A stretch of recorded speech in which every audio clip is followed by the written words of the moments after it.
there. Okay. Right. So you've seen the abstract. I'm very happy to see Joe here. I hope that I'm not misrepresenting his work in any way because it's quite related to a lot of the stuff he's been doing over the past few years.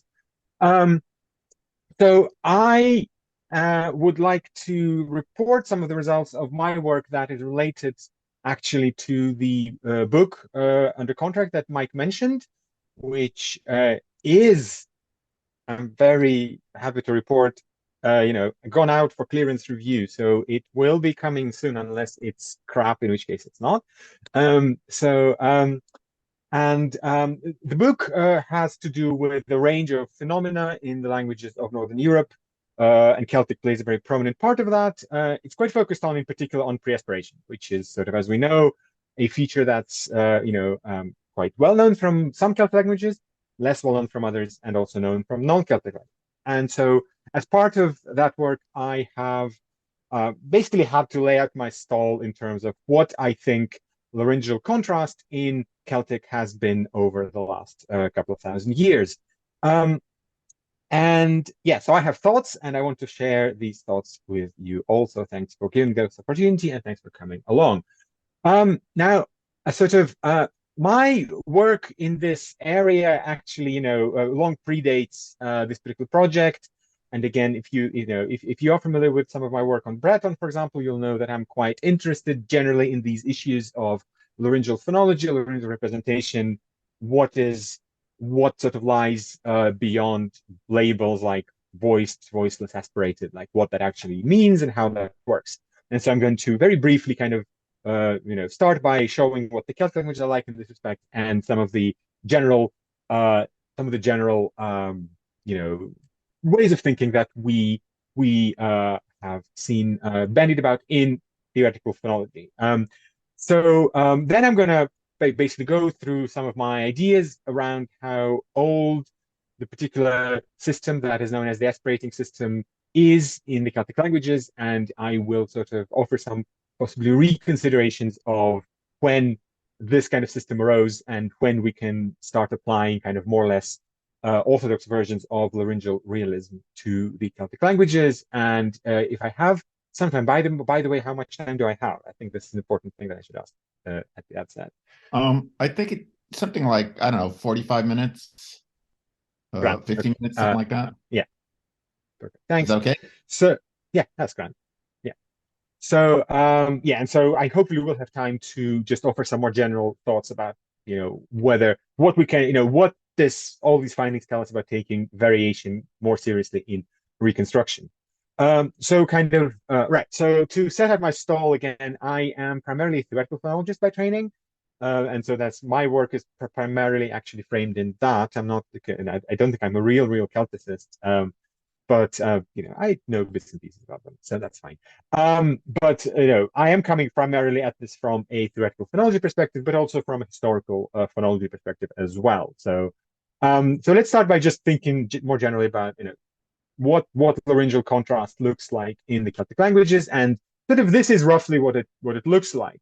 The kind of normal system that is probably the most kind of mainstream that you get if you look at the literature is that there are two series of stops, which I will refer to certainly on this slide as Fortis and Linus. As we'll see later, these are not good words. They don't mean very much, or rather they mean too much at the same time. So I would try to avoid them when they're ambiguous. But I'm going to start by saying sort of the things that we spell using P, T, and C, I'm going to call them Fortis. And the things that we spell using B, D, and G, I'm going to call them Linus. So what's traditionally kind of called voiceless and voiced.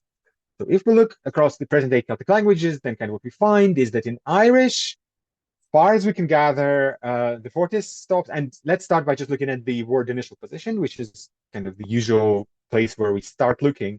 The PTK are aspirated, just like in English, and the BDG are kind of voiced, but not necessarily. They're probably voiced between vowels, but they don't have to be when the word initial. So that kind of thing, again, which is a very kind of essentially the system we get in language like English or German.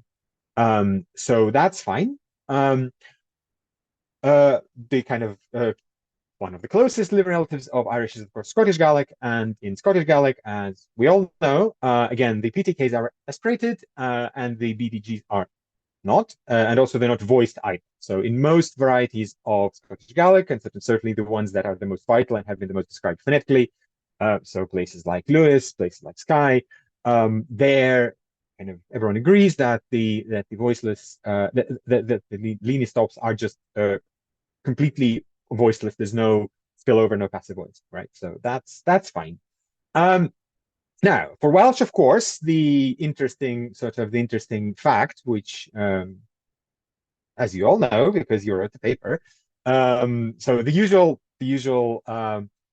picture for Welsh is that Welsh is like Irish or English, so aspirated PTK and kind of voiced, but not necessarily BDG. But it turns out that in Northern Welsh, you do have systems where that is not the case, and they look more like Scottish Gaelic with voiceless BDG, sorry. And of course, the odd one out, of course, is Breton, which it doesn't look like English or German, but looks a lot like French or Russian or Italian. It has unaspirated voiceless PTKs and fully voiced BDG. And sort of there's a bunch of other things going on. So if we look at intervocalic or kind of more broadly post-vocalic position, we got pre-aspiration, certainly in Gaelic, certainly in Welsh, actually in Irish too, although people tend to not talk very much about it, but it's true. Then finally, we've got final devoicing, which is especially in Breton. Worth saying a couple of things about fricatives. So we generally do tend to get two series of fricatives in the Celtic languages, and of course the ones that we spell F, S, C, H, those kinds of things are kind of just voiceless. The lenient ones are interesting because so certainly obviously someone like Breton, people say they're voiced, and they are. For Welsh, you will have reference to them being not quite voiced. Again, kind of maybe variably voiced, kind of stuff like that. Yeah, so I don't actually remember off the top of my head if people have said very much about them in Irish. Maybe they don't care. I don't know. Anyway, so that's kind of the present day situation. Now, sort of more generally, yeah, so there's a lot of phonology happening. The kind of very, very, very simple system is that basically we just say everything's voiceless or voiced. So we use one feature plus one is voice. That's kind of what we teach people in Phonology 101, or your, whatever you call that.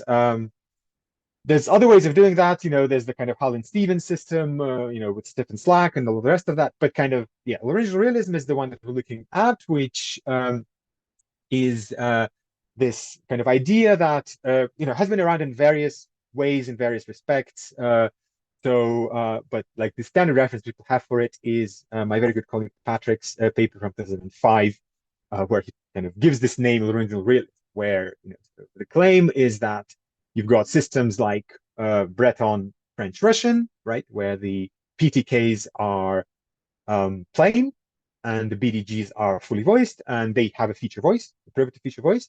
Then you have sort of an aspirating system in which the PTKs are aspirated, and that's because they have a feature, which we might call spread glottis. And then we have these kinds of variably voiced, not unaspirated, but not necessarily voiced BDGs. And the reason they're variable is because they don't have a laryngeal specification. They're voiced. They're nothing, and therefore they have this variable relation.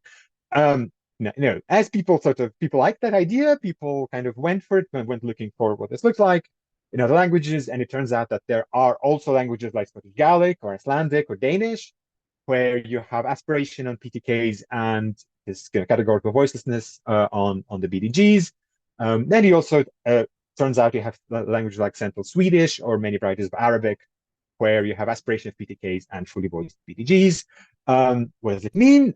Well, in sort of classical laryngeal realism, the idea is that the phonetic evidence, so aspiration, voicing, all the rest of it, kind of maps neatly one-to-one to phonology, right? So that you look at the phonological behavior of these things, and it turns out that if you have a language like English or Irish, then your PTKs behave like they have some kind of word specification. They are triggers of assimilation, stuff like that, and the BGs are not. They're more inert, and vice versa. If you have somewhere like French, Russian, Breton, then you have final devoicing, which is you can't have a marked structure at the end of the word, so you remove it. You have language like Ukrainian, where you have kind of asymmetric, only BDGs trigger assimilation, stuff like that. So, this kind of idea that there's this really, really strong connection between the two, which kind of increasingly I think is breaking down. And the kind of the most radical way of breaking it down is sort of what's been called different names. So in Poland, which is sort of GP land, they call it, or MLT land, they call it Laryngeal relativism.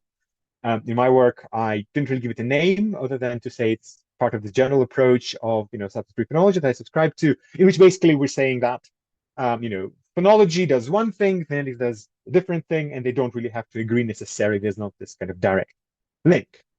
And so, I'm, as you can see, I'm interested in these things, always have been, and so I probably going to have things to say about these matters in present day and historical language. Now, the question that I have is, what is this contrast like in kind of early Celtic? Starting from, I don't know, I don't want to pretend I am going to have some kind of finely grained arguments around, common Celtic versus proto Celtic versus whatever. But kind of what's the situation there? So the kind of so the sort of super traditional, just what's going on thing. There's two series of stops. There's also the labelized ones. I'm ignoring them for simplicity. The P is, as we know, kind of gone at the start. It comes back in parts of it. Well, it comes back everywhere, but at different stages. So kind of this kind of simply voiced, right? Now, if we look at the continental, evidence, then so it's a bit difficult because, of course, some of the scripts used for continental Celtic just don't make the voice distinction at all. Although Joe has a really nice paper where he suggests that maybe we can actually get some information even out of those scripts. So when we have sort of Greek script, continental Celtic stuff, then we see that generally it's sort of the voiceless ones for the PTK and the voiced ones, the beta, delta, gamma for the voiced ones. Although some of the Gaulish material in the Greek script has these phi's and thetas, the aspirated stops for P and T, which is a bit suggestive. And sort of the very well-known fact that some of the Latin inscriptions, again, they kind of show again, they do the expected thing, but sometimes they have C and T for what should be G and D. And so kind of the idea is that maybe there's some kind of difference, between the way that the Celtic languages sort of implemented this laryngeal contrast and the way that Latin or Greek speakers did. And so there was something different about their stops that kind of didn't map cleanly to these systems. And for that reason, actually, from a very early stage, you see even sort of Pedersen, the classical, comparative grammar, already 1908, 1909, he says probably the PTKs were aspirated, for Gaulish, this idea that, the reason they're writing C and T for G and D is because the Celtic G and D were kind of fortis. They had some kind of extra little quality that made the Romans hear them as C and T, which are strong in their language. So kind of, the idea that, that P and PT and K are aspirated is pretty old. So maybe there's something there.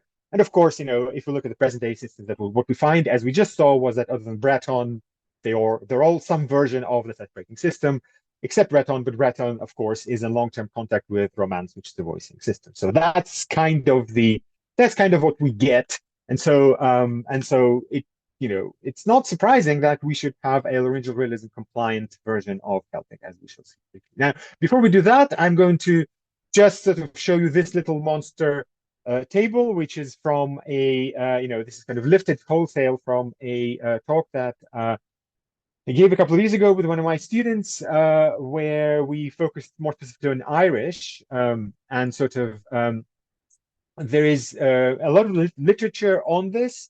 I said earlier on that we have this kind of idea of fortis and lenis, which is very confusing. And the reason it's very confusing is, of course, because Celtic languages do lenitions. And so in general, by the time we get to the kind of, the earliest versus the present day languages, then what we get is that what used to be singleton stops are now lenited, in some way. So they get voiced or they get fricated or something happens to them.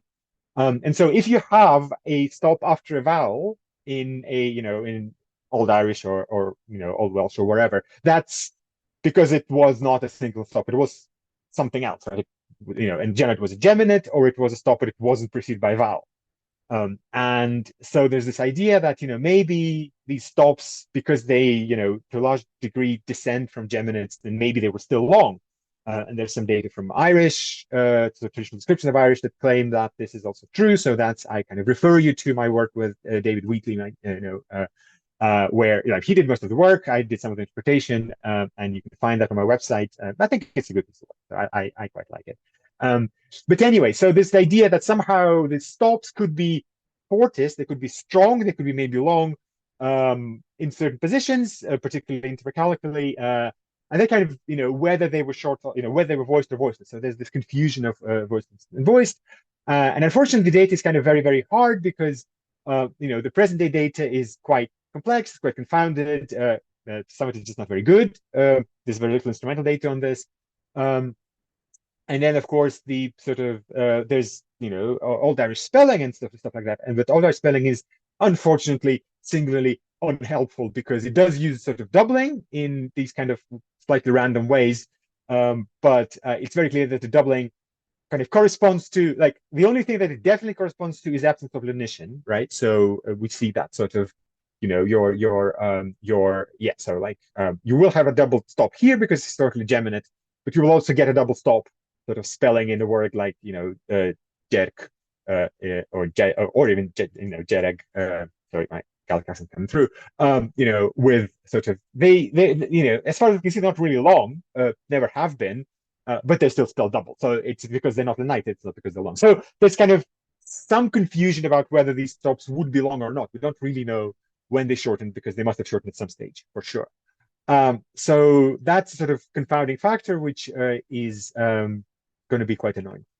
Now, so as I say, so Joe, who's here, has kind of suggested, argued at length that what we should start with is really kind of lean into laryngeal realism and say, well, this is what we get, that we can understand pretty much sort of everything that's happening from a very early period if we take this assumption that what we think of as the PTK was aspirated, and then the BDG was kind of partially voiced. That explains, of course, the present day distribution, and it explains the present day and explains the changes. And so my focus today is going to be on the changes. I mean, I'm really not going to litigate the present day systems because it's straightforwardly true that they look like aspirating languages. There's sort of nothing to say here really. But I do have some things to say about the stand changes and sort of how, like, what happens there and how we should construct it. So what are the kinds of changes that we can sort of think about? Well, there's, of course, the kind of very famous appearing P, which possibly, likely, kind of went through some kind of fricative stage that probably then debuccalized, and then it kind of went away. And then it's kind of quite normal to think that, well, generally voiceless stops become fricatives because of aspiration. This is sort of a very normal thing to think, very normal thing to happen. And indeed, the kind of monumental work by Martin Kummel shows that this is indeed something that happens a lot.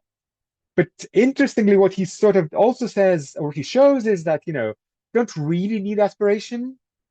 And in particular, it doesn't seem like you need it if what you're doing is just taking one voiceless stop and turn it to fricative, right?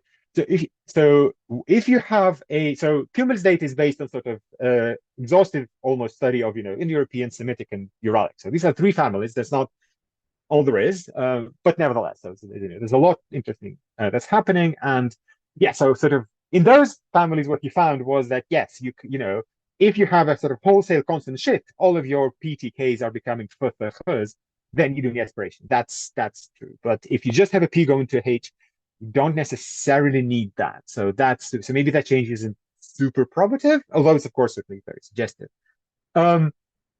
We have things like what we think of as the first lenition of voice stop, so the BDs becoming the, which traditionally, in sort of, I don't know, Jackson will put it to the basic lenition of everything in the one fell swoop, but there's increasingly, recent decades we've kind of moved towards thinking that this may be quite old, maybe even Common Celtic, because you've got G deletion in Gaulish, you've got fricative spellings of what should be duh in Celtiberian. So there's a lot of evidence that possibly this is quite early.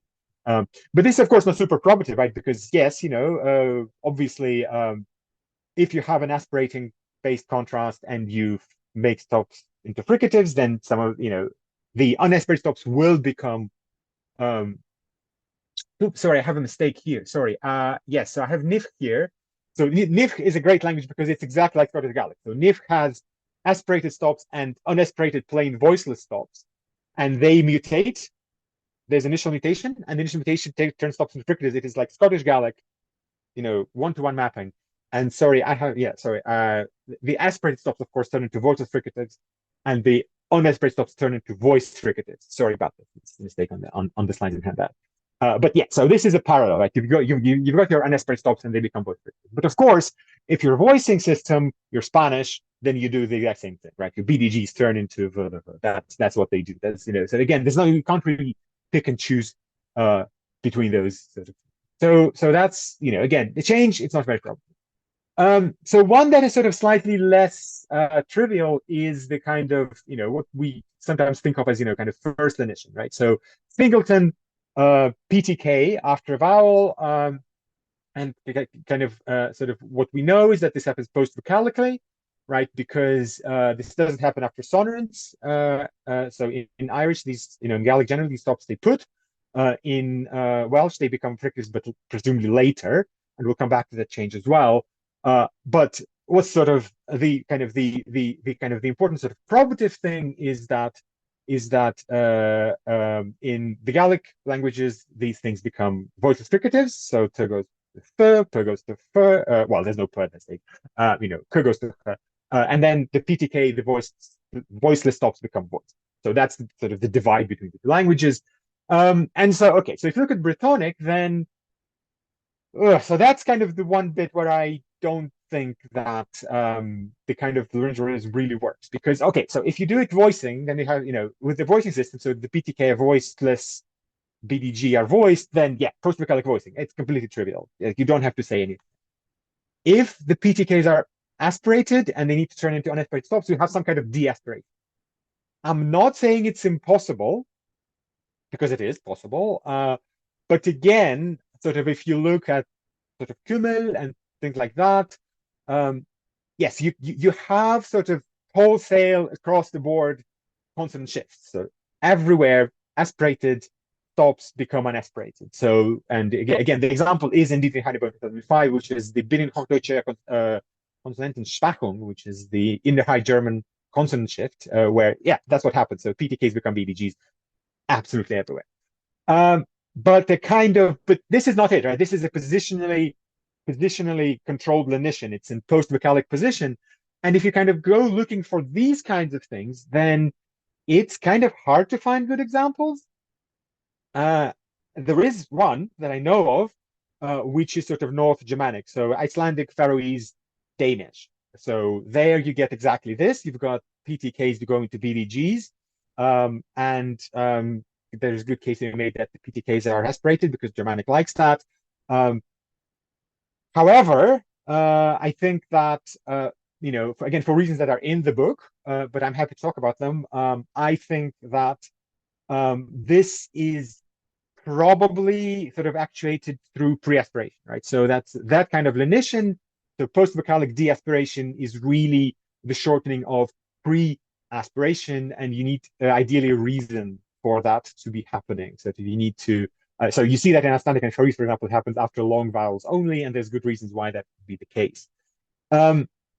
So kind of if you don't think that, then you sort of have to, you have to find a way to lose aspiration in post-vocalic stops. And in general, we don't actually know very much about what VOT does, what voice time does in these kinds of situations, because a lot of languages for which we kind of have evidence of, aspiration languages, you look at the word medial PTK, a post-vocalic PTK, is it going to have is going to have positive VOT? Is it going to have up ha?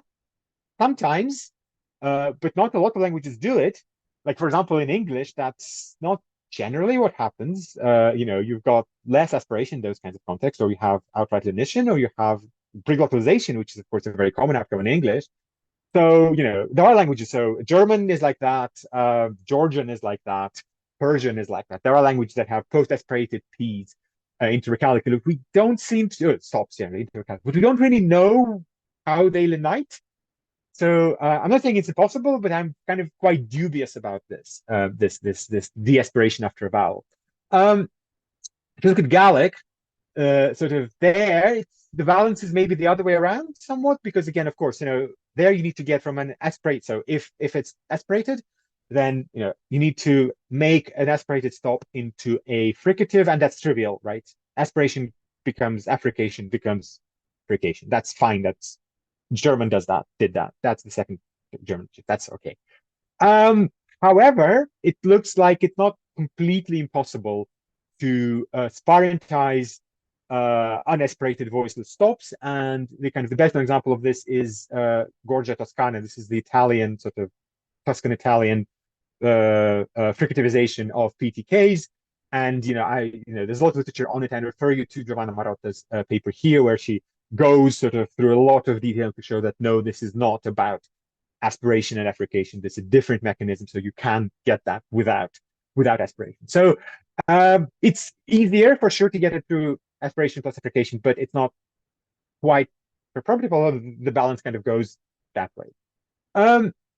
Now, there's sort of a range of processes that give us voiceless fricatives in Brythonic, and sort of there are kind of three main sources of them. So these are kind of old voiceless geminates, right? So cases like Broch. Then you've got the one that I mentioned. So after liquids, or generally sonants, actually, probably, you get these voiceless stops becoming fricatives as well, and then the kind of Sandhi change that gives you sparent mutation in Welsh. And kind of the traditional story is that you've got these voiceless stops that haven't been delighted because they were initial something sorry, not, but they're not after vowel, so they haven't been delighted. They geminate perhaps, and then merge with the original geminates, and these original geminates maybe become kind of these aspirated geminates, and then they become fricatives. This story is kind of, from a typological perspective, it is very, very suspect. I really don't like it. Like the fortition is really unmotivated, really coming out of nowhere. You can get aspiration of geminates. Well-known case is Cypriot Greek. So in Cypriot Greek, they kind of get double P's becoming pers, very sort of strong post-aspirated geminates. But the problem, even if you get this far, the problem then is generally when things denite, you don't go from a geminate to a fricative directly. That's not what happens. Like you have to degeminate first. That's kind of a very robust finding.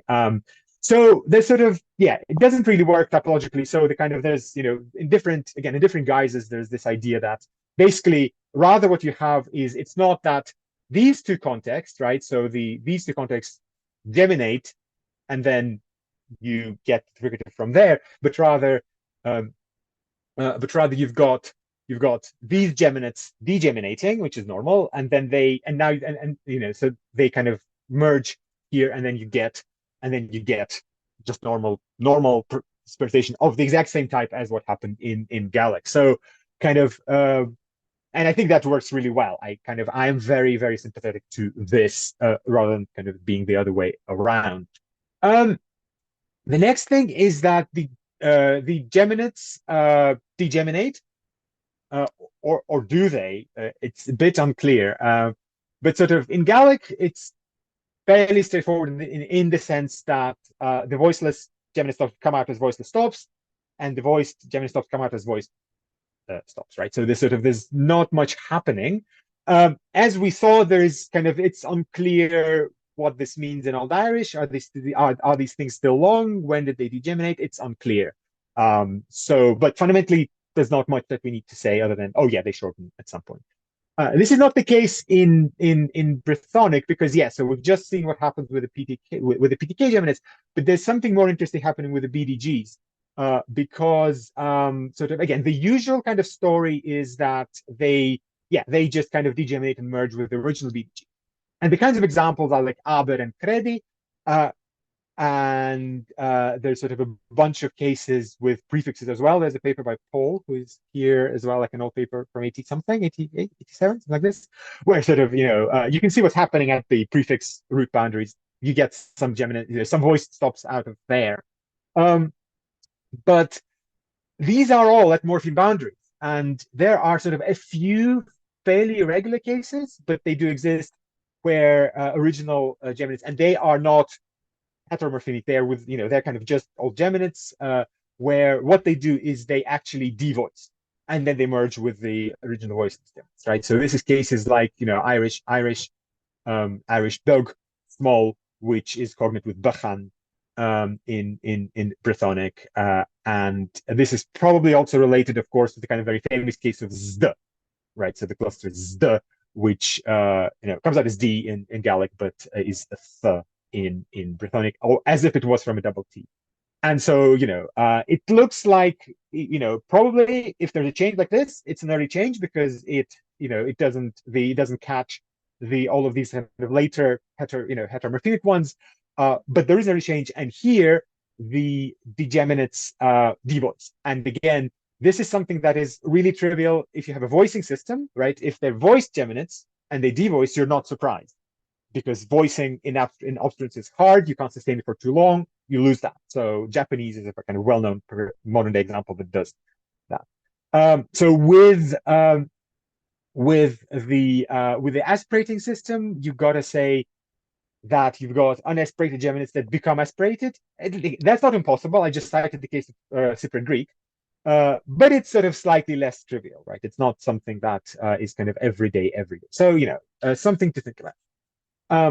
Finally, the really, what I think is the really kind of probative case is, I'm calling it circle ignition. It's kind of quite complicated what it is. But fundamentally, what we're looking at is we're looking at voiced, Linus BDG stops in the Gallic languages that come out of nasal stop clusters, right? So words like 100. And there's kind of a bunch of ways in which you can do it. So the very traditional assumption is that the NT cluster assimilates to voiced geminates, right? So double D, and then that simplifies along with the rest of them. My problem with this, I don't really see the evidence for this, right? Because obviously there's spelling evidence, but spelling doesn't help. And a lot of these, not all of them, but a lot of these are sort of ultimately after long vowels.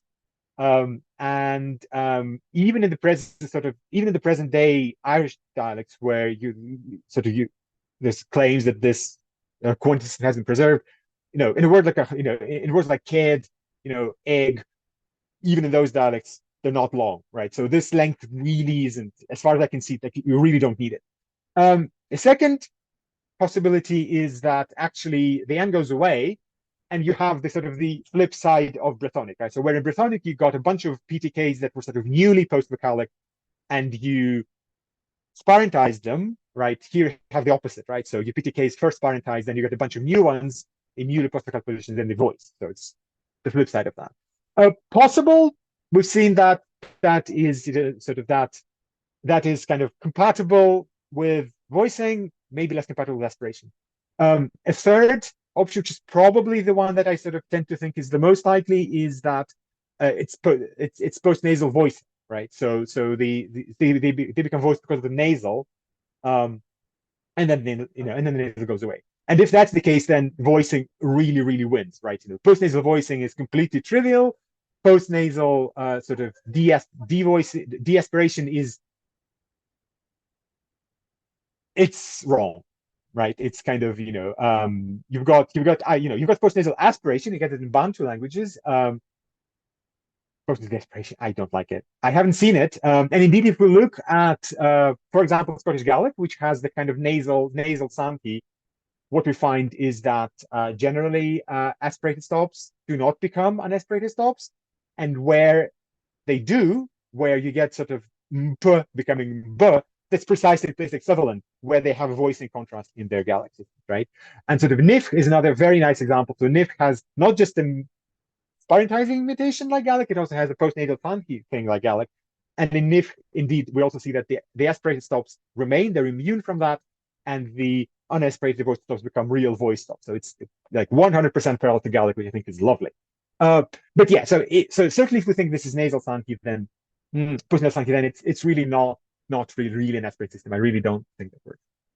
However, I'm not saying that there are no chains at all that aren't consistent with an aspirating system, because once we get to the kind of very late phenomena, like sort of after the syncope, we get all kinds of voiceless stops that kind of occur on the basis of a lenited stop or some kind of voice stop, followed by a deleted vowel, followed by her that comes from an S that was lighted by that vowel that's now deleted.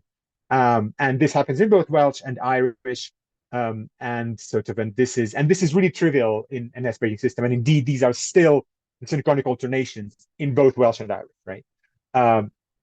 In Brythonic, you also get this other provection. So, two lenited stops come together after syncope and they come out as voiceless stop again. So that's aspirated, or indeed, this is definitely pre-aspirated in modern Welsh, right? So all these cases like llethe, they're pre-aspirated. So then, you have to say, well, this is sort of, why would you do that? Well, you could do that with voicing system if you say the voice geminates, they devoice, and then they become pre-aspirated. Or you just say the voiceless geminates to start with, and they become pre-aspirated. And that's trivial. There's a lot of pre-aspiration of plain geminates sort of everywhere, and I refer to them in Garrick for that. So these two projections are much more consistent with an aspirate system. So to sum up, looking at Gaelic, what do we have? We've got sort of 4 changes we've looked at. Lenition, second lenition / postnasal sort of thing, and we see that first lenition is compatible with both, but prefers aspiration. Second lenition really prefers aspiration systems. So it's really problematic there. Degemination in Gaelic is not really probative. And then provection in Gaelic is very sort of strongly in favor of an aspirating system. So what we see is that definitely aspirating later, but possibly a case to be made for a voicing system early on. In Brythonic, sorry, this is a messy slide, but fundamentally it's the same thing at the end. So kind of after syncope, it's all aspiration. Before that, it's sort of either not probative or, on the balance, I think kind of preferring the voicing system, actually. So that's kind of where we are. And so to reconsider stuff and to put us in for landing a little bit, I think what this sort of looks like is that the most straightforward approach is to say, yes, by the sort of after syncope, definitely aspiration, 100%. That's what it is now. That's where it was. That's what it was already then. But sort of pre-syncope, the older developments, there's not one that really strongly favors aspiration over voicing. And there are a few that sort of mildly to very strongly, to my mind, prefer voicing over aspiration. And so the most sort of straightforward interpretation of that is to say that something really changed sort of around that period when sort of everything went haywire, like all the syncopes and the apocopes and the palatalizations, and we went from looking like a normal language to this here binfire, which is like the phonology of Old Irish and all the rest of it. So do I have some evidence for that? I might do, and I'm again very indebted to Joe's work on this, where he sort of points out that there are quite a few cases of, inserted svarapakti vowels, these kind of post-sonorant before a stop vowel insertions, which, as we know, in the present-day Gaelic languages are regular, and they are triggered in sort of non-homoorganic clusters of a sonorant and anything really, except if the anything is a fortis, an aspirated stop, right? And so and it's actually the case that there are examples of this vowel before also what are fortis, aspirated, voiceless, whatever you want to call it, stops in the sort of in the primitive Irish period, in the Ogham inscriptions, and that doesn't seem to really happen in present day languages. Sort of why?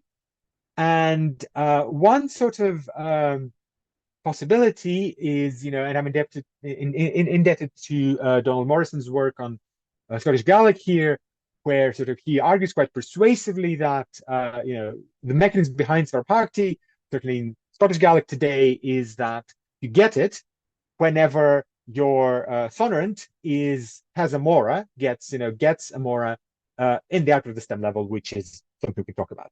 And sort of one of the very interesting kind of facts that he points out in this connection is that, what makes this like particularly persuasive, if you point to dialects like sort of East Perthshire, where you don't actually have sort of party vowels, right? So the difference between sort of Jalag and Olk is not Jalag, it's Jalg, but Olk, right? So the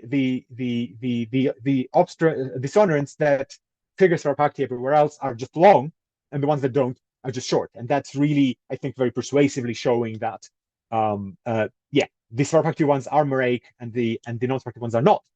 So then we can say, well, what happened to the sonorants in the primitive Irish period that, they used to be able to do this before Fortis stops, before voiceless stops, whatever you want to call it, and then they stopped doing that.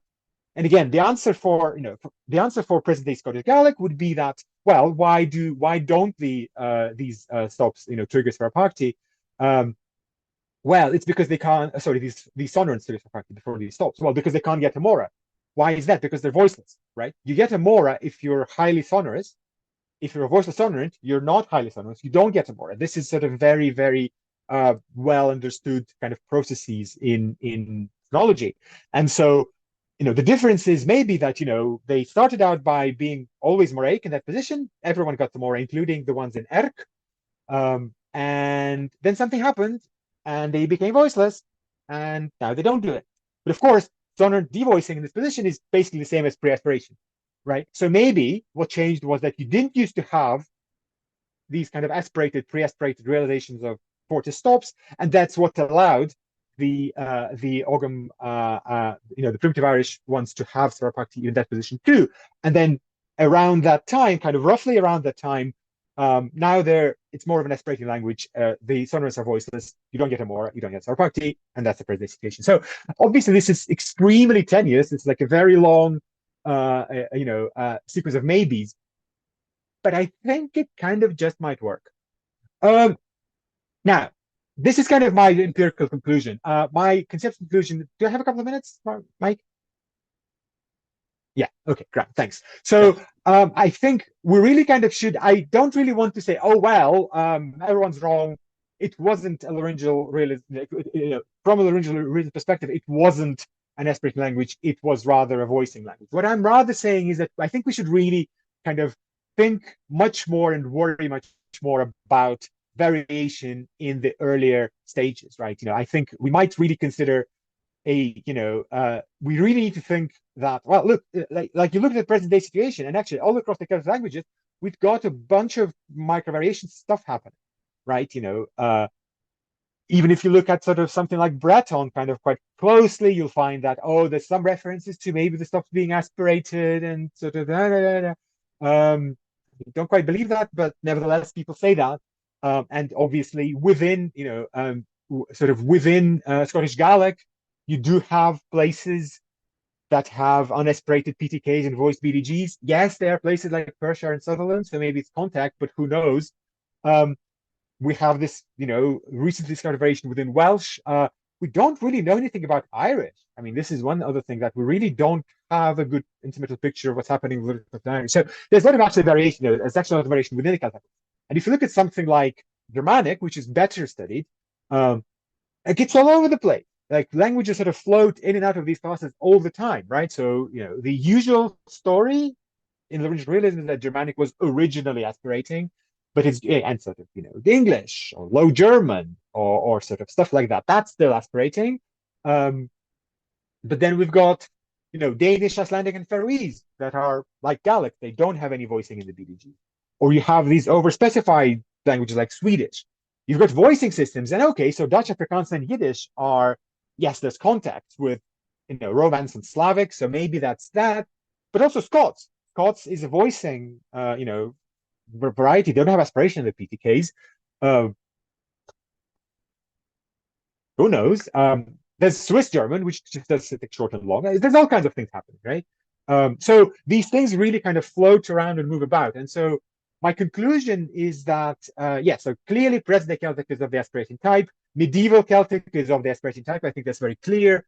But I think we might want to think about a more fluid situation, possibly one with a greater role for what more looks more like a voicing system, sort of before, especially in the kind of earliest stages, before this big upheaval, in the mid first millennium.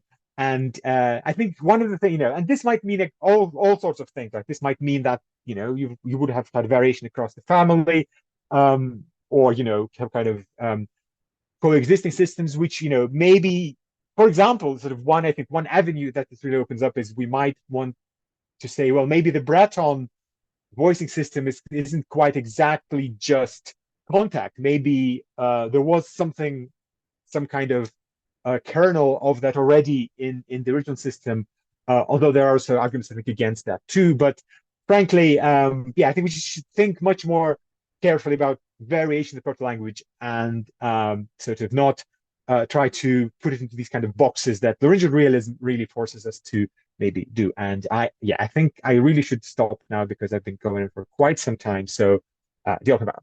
Thank you very much.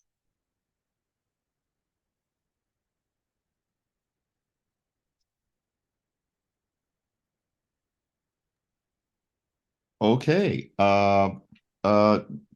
Questions. Maybe we should defer to the students at first if there are questions from the students. Any of you guys got anything? I have a clarification question on slide 3. And after that, is is aspiration contrastive within those examples? And some of the other examples later on where we see that some of these consonants have aspiration, does it create, contrastive differences? Well, I mean, that's kind of ultimately the big question, right? Because yeah, I was just curious. So, I mean, it's always there, right? So then the two usual ways in which this is done in your kind of very sort of maybe traditional structuralist phonology, right, is to say that either it's not contrastive, right? The contrastive feature is voicing, and then you got some kind of redundant aspiration.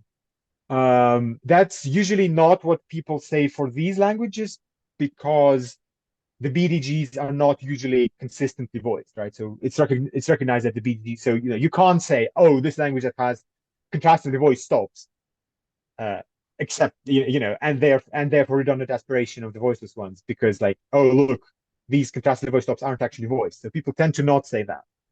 So the other kind of then thing that people tend to say, and again, this is what you'll find in, for example, like Glyn Jones's 84 kind of very standard analysis of Welsh. So he says, oh, the contrastive feature is aspiration, and there is redundant contextual voicing in the unaspirated series, right? So the question for that is always sure, but then what is the difference between something like Welsh and something like Scottish Gaelic or Icelandic, right? Where, okay, there it's very clear that the contrastive feature is aspiration. Like that's, no one doubts that because there is no voicing in there at all.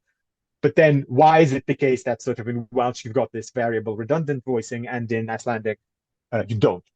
And this, that kind of phonology doesn't really have a way even of talking about that. It's just, oh, well, it happened. Yeah.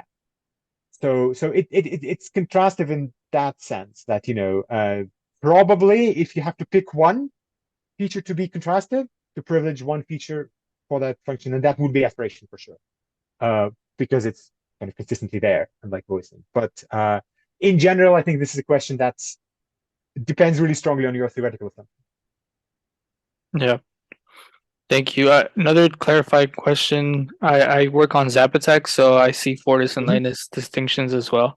And so I'm curious if you could explain what you didn't want to explain, since it causes a lot of confusion, at least in different languages. So kind of my understanding of Mesoamerica, which is obviously very, very rudimentary, but sort of my understanding is that fundamentally you have this, so there's a lexical distinction between sort of two classes of obstruents, right? And so some of them are kind of Fortis and some of them are kind of Linus.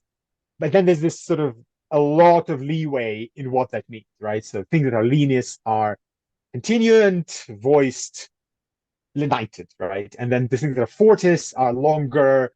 They might be, they might be laryngeal noise before and or after. That's the kind of thing that's happens, right? So what we have here is, unfortunately, we've got sort of on the one hand, there is the kind of the lexical contrast. So the thing that makes a minimal pair between, pan and ban.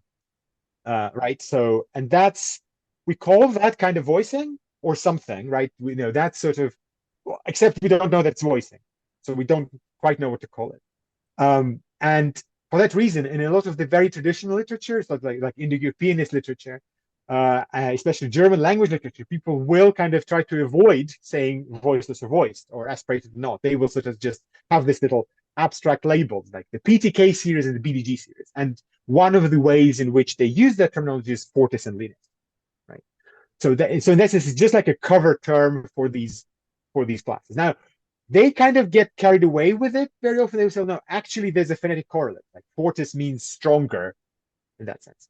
With Celtic, unfortunately, we have, this is very kind of confounded with the second, which is that diachronically, we always have there's sort of these, as we saw, these recurring processes that we call lenition, right? So several times over the course of the history of these languages, stops become something else, right? And it's generally a leniting change. The PTK become BDG, or they become fricatives, or something like that, right? So then, so something that's lenited is probably a lenis, and something that's not lenited is probably fortis. But then, what you end up with is, these kind of very complicated constructs. So a very well-known case is Breton, where you are supposed to have a sort of really a four-way distinction between, PTK and BDG, and both can be both fortis and lenis. Almost, right? So the lenis P is actually, it becomes B, but, this kind of, in principle, they are independent. And then there's these systems like Old Irish, where you probably have sort of kind of both, but you don't know, and we don't actually, and especially we don't know the surface distribution of the length, right? Because it's really hard to recover. And it's not quite always obvious what people mean when they say fortis. Do they mean unlenited? Do they mean actually really long? Do they mean something else? So it's generally confusing, but it's especially confusing if you're kind of not very clear on which one of the sort of three senses you have in mind, which is a bit annoying. Thank you. Yeah, and I could see how that could also be like a difficult task when you're looking at like comparative method, right? Like using comparative method historically and try to see if they were fortis and lenis. Thank you though. Yeah. Appreciate the conversation. Questions from anybody?